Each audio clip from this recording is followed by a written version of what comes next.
Welcome back to the Sprint Media Tour hosted by Charlotte Motor Speedway. My name is Brad Gilley, and let's kick things off with Monday night's visit to Penske Racing, where teammates Kurt Busch and Brad Keselowski will be sporting new colors this year. You know, having that second year, having that experience, having that credibility is what will allow us, if we put our company together right, to get smarter and to make better decisions that hopefully make our cars go faster.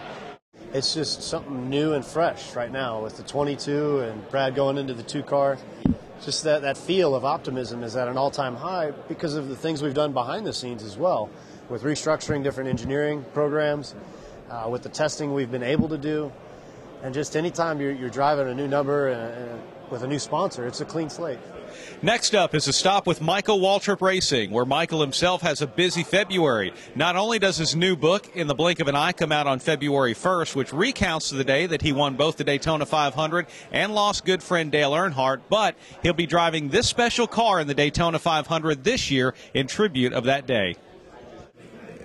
That's what the whole 2 weeks in Daytona will be about for me. No matter what I'm racing, I'll be reflecting back over the last 10 years, but more importantly, maybe the 10 before that, when Dale and I became friends and we began to bond and form a relationship that eventually led me to drive his car. Nationwide Insurance rolled out a whole host of drivers that will be competing for the 2011 NASCAR Nationwide Series Championship, and with the new rules, it will be a nationwide-only champion.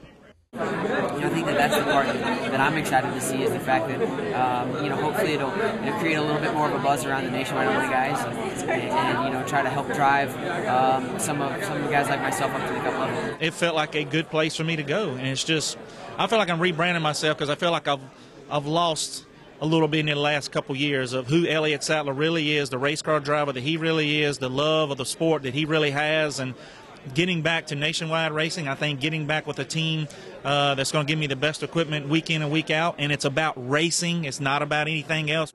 Finally, it was Richard Childress Racing who nearly won the 2010 Sprint Cup Series Championship with driver Kevin Harvick. In fact, all three of RCR's drivers made the chase in 2010, and new for 2011, a fourth driver added to the mix, Paul Menard. Everything's been coming along nicely.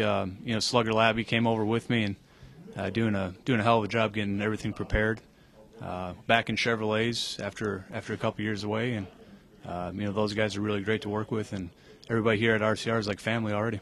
The black car definitely turned out looking pretty cool with the Budweiser logos on it, and to see that black car back on the racetrack with the 29 on it is pretty neat. And I think as we go through the year, people will start to get used to it being black. Last year was disappointing the way we ended the year. We got off to we ran very well in the first three races of the chase. We ran very well, but we only had one good finish, and we got in the hole, and we decided, you know what?